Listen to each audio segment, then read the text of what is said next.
오늘 본문은 마가복음에서 예수님께서 물을 향하여 행하신 기적 중 두 번째 기적입니다.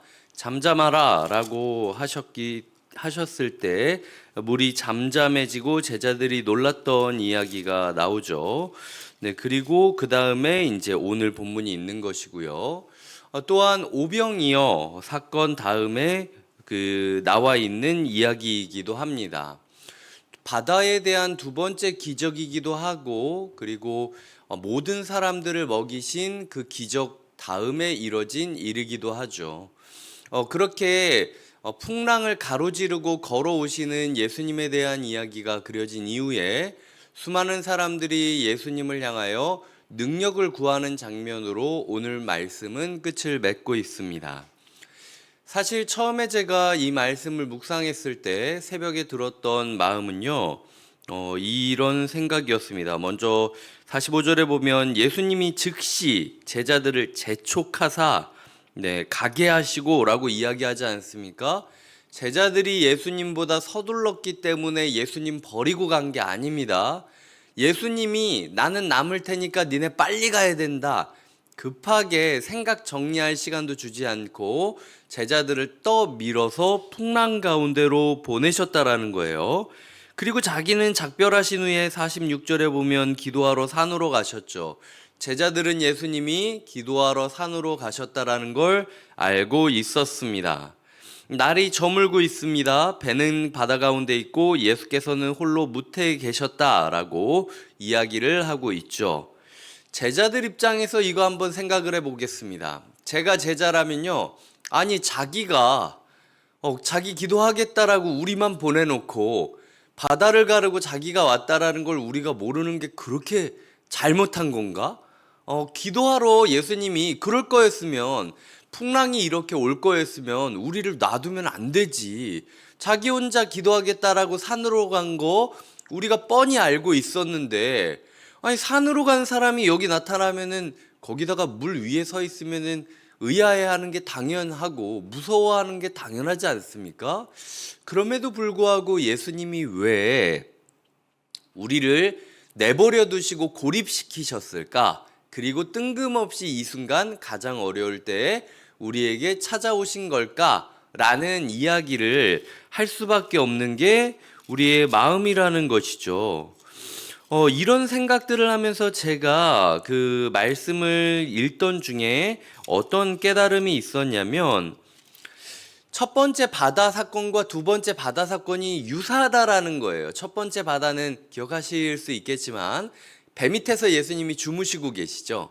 한 공간에 있지만 예수님께서 의식을 끊으심으로써 사실은 그 제자들이 느끼기에는 우리랑 다른 공간, 다른 상황에 있다라고 느껴지는, 나는 이렇게 급한데 예수님이 이 자리에 있으면서도 왜 예수님은 내 그 마음을 이해해주지 못하고 도와주지 않는 거지? 라는 마음이 들었다면, 이제는 한 번 더 걸어가서 예수님이 이제 공간적인 거리감까지, 같이 있는데 심정적인 거리감만 느껴졌던 것이 아니라 같이 없는 공간적인 거리감도 있고 심정적으로도 거리감이 있는 상황이 되었다라는 거죠.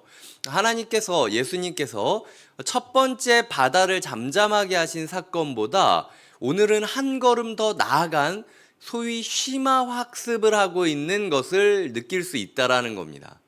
첫 번째 사건과 두 번째 사건의 공통점이 무엇인지 아십니까? 예수님이 기적을 행했을 때 제자들이 도대체 저 사람이 누구냐라고 두려워하고 의아해하는 질문을 하는 것이 첫째와 둘째의 공통점입니다. 그런데 오늘 말씀에서는 예수님이 대답을 해주시죠. 나니 두려워하지 말라라고 이야기를 하는 겁니다. 나다. 내가 예수다 구구절절 이야기하고 예수가 어떻게 되는지 교리적으로 막 설명하지 않고 강의하지 않고 그냥 딱 하나, 내니 두려워하지 말라. 나다. 뭘 무서워하냐? 이 한마디 하려고 예수님께서 여기까지 걸어오셨음을 우리는 잊지 말아야 된다라는 거죠.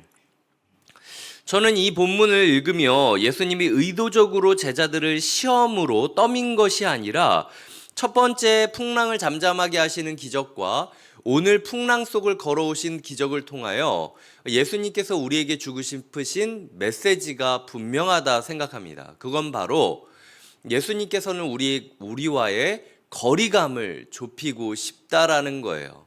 우리는 종종 느껴질 때 예수님과 심정적인 거리감이 느껴지기도 하고, 도대체 나만 이렇게 힘든 거야?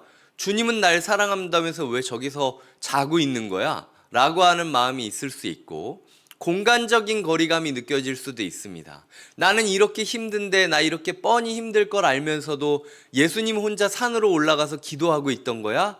야, 예수님 진짜 이거 알고 우리 여기다가 버려두고 간 거 아니야? 이렇게 느껴질 수도 있고, 나아가 우리는요, 시간적인 거리감도 있지 않습니까? 심정적인 거리감, 공간적인 거리감, 시간적인 거리감, 우리는 조금 더 확대된 어려운 상황 가운데 있지만, 그럼에도 불구하고 오늘 말씀을 통하여 예수님이 말씀하는 건 심정적인 거리감도 내가 잠에서 깨어 한마디 했을 때 아무 일 없던 것처럼 풍랑이 잠잠해졌고, 공간적인 거리감도 풍랑이 있는 바다 가운데 내가 산에서 바다까지 걸어올 정도로 공간적인 거리감을 좁힐 수 있었다면, 너희의 삶 가운데 있는 시간적인 그 거리감 또한 내가 예수님이 2000년 전에 있었던 사람인데 내 마음 어떻게 이해하겠어, 이런 얘기 안 해도 예수님은 그 거리감을 좁혀줄 수 있는 분이라는 거죠. 하지만 제자들은 예수님의 능력을 보지 않았습니까? 풍랑을 잠잠하게 하시는 예수님을 보았고, 그리고 특별히 이전 사건에서는 오병이어의 사건을 경험했습니다. 예수님께서 축복하시고 기도하실 때 얼마나 풍요로움과 행복함이 만끽되었는지를 경험했음에도 불구하고, 정작 예수님이 능력이 아니라, 그 예수님이 능력이 내가 원하는 방식이 아니라 나와의 거리감을 좁히기 위하여 사용하기 원하신다라는 것을 제자들은 모르고 있었던 거죠. 그래서 오늘 본문 이후에 보면은, 오늘 본문 말미에 보면은 수많은 사람들이 예수님을 찾아왔다라고 이야기를 하고 있습니다. 하지만 그 누구도 예수님이 누구인지 관심을 갖는 사람은 없었습니다. 그냥 예수님의 능력에 관심이 있어서 그의 옷자락을 만졌을 때 회복됐다라는 얘기가 있으니까 나도 옷자락만 만지면 회복될 수 있겠구나라는 능력의 갈망만 가지고 내 문제를 해결하기 위한 그런 열망만 가지고 왔지, 그 누구도 예수님이 누구냐 물어보는 사람은 없었다라는 거죠. 예수님은 우리와의 거리감을 좁히기 위하여 시간과 공간을 초월하셔서 이 세상 가운데 오셨고, 심정적인 거리감도 니네가 나한테 거리감을 느끼고 있어도 사실은 아무것도 아니야, 정해진 때가 되면 내가 다 잠잠하게 해줄 수 있어, 이게 예수님의 첫 번째 풍랑을 잠잠케 하신 기적이었고, 오늘 본문 같은 경우도 네가 아무리 나랑 멀리 떨어져 있다 할지라도 풍랑 한가운데와 산꼭대기가 얼마나 거리감이 느껴지겠냐, 하지만 그럼에도 불구하고 난 너에게 다가갈 수 있는 존재다. 내 능력을 어디 쓰고 싶냐는 거예요. 나는 내 능력을 너와의 거리감을 좁히는 데 사용하고 싶다는 거예요. 네가 나에게 물어봤으면 좋겠다라는 거예요. 내가 누군지. 그래서 왜 여기 왔는지 좀 물어봐 달라는 거예요. 그러면 나는 대답할 거라는 거죠. 나야, 걱정하지 마. 예수님이 해주고 싶으신 마음은 딱 요거라는 거죠. 인생 살아가면서 우리 마음 가운데 얼마나 두려움이 있고 얼마나 염려가 있고 얼마나 괴로움이 많습니까? 그럼에도 불구하고 주님께서 우리에게 주고 싶은 메시지는 이 심정적인 거리감, 공간적인 거리감, 그리고 시간적인 거리감을 좁히면서 날마다 우리가 주님께 주님, 도대체 주님은 누구예요? 라고 물어보기를 원하신다라는 거예요. 그럼 주님의 답은 정해져 있다라는 거죠. 나야, 무서워하지 마. 이 말 한마디면은 풍랑 속에서도 담담할 수 있다라는 것. 예전에 제가 바울 이야기를 최근에 설교하면서 이야기 드리지 않았습니까? 똑같은 풍랑을 만나도 다른 삶을 살아갈 수 있다라는 거예요. 예수님께서는 오늘 우리에게 나의 능력을 어디에다 넣어줄 테니까 이 스위치를 누르면은 어떤 기적이든 일어날 거다, 이런 식으로 기계적으로 일하지 않으십니다. 예수님은 어떤 상황에서도 우리 곁을 지켜주시겠다라고 말씀하시고 어떤 상황에서도 우리 곁을 향하여 나오시겠다라고 약속하고 있다라는 거죠. 그런데 제자랍시고 이 자리에 앉아있는 기도자들이 아무것도 모르는 사람들처럼 그저 예수의 옷자락이라도 잡겠다고, 나 뭐 아무것도 모르겠고 그냥 내 문제 해결해주면 그때 조금 마음에 여유가 생기니까 그럼 그때 주님 붙잡겠다, 이런 식으로 이야기하면 오늘 말씀 후반부에 있는 능력만 구했던 사람들이랑 똑같다라는 거죠. 그들에게도 능력이 임했습니다. 하지만 그들 중에 누가 구원받았는지 마가복음은 기록하지 않고 있다라는 것이죠. 말씀을 맺겠습니다. 주님께서는 자신의 능력을 온전히 우리와의 거리감을 좁히는 데 사용하기를 원하십니다. 올해 우리의 표어가 무엇입니까? 여기 내 곁에 서 있으라. 이 예수님이 바라는 거 이거 하나라는 거예요. 난 네 곁에 서기 위해서 산꼭대기로부터 풍랑 한가운데까지 걸어왔다. 그런데 넌 아직도 나를 모르니? 아직도 나를 믿지 못하니? 아직도 내 곁에 있지 않고 그냥 주변을 빙빙 맴돌면서 우왕좌왕하고 불안해하고 있지는 않니?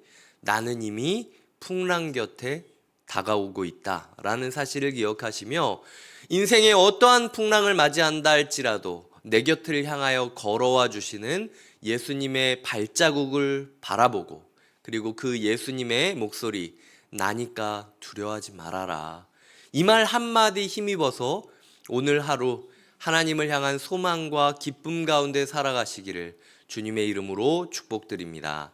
기도하시겠습니다. 하나님 아버지, 인생의 풍랑 가운데 우리가 있을 때 5만 가지 마음이 생각납니다. 도대체 왜 하나님이 이거 뻔히 알면서도 나를 여기 보내신 걸까?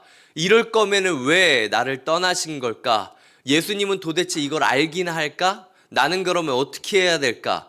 여러 가지 생각들이 들지만 주님께서는 모든 상황 가운데 우리에게 딱 하나, 거리감을 좁히고 싶기 때문에 이 상황을 주셨다라는 것을 우리가 끝까지 믿게 하여 주시옵소서. 내니 두려워 말라, 내니 두려워 말라. 오늘도 말씀하시는 예수님의 목소리에 힘입어 예수님, 천지를 만드시고 5천 명을 먹이시고 풍랑을 잠잠케 하신 그 능력의 말씀이 오직 하나, 나와의 거리감을 좁히기를 원하신다 말씀하시니 주님 곁에 제가 있기를 원합니다 라고 고백하며 살아가는 제자들이 되게 하여 주시옵소서. 능력만 구하고 능력 얻었다라고 자랑하는 것이 아니라 주님과의 인격적인 만남과 사귐이 깊어지기를 꿈꾸며 예수님의 이름으로 기도드립니다. 아멘.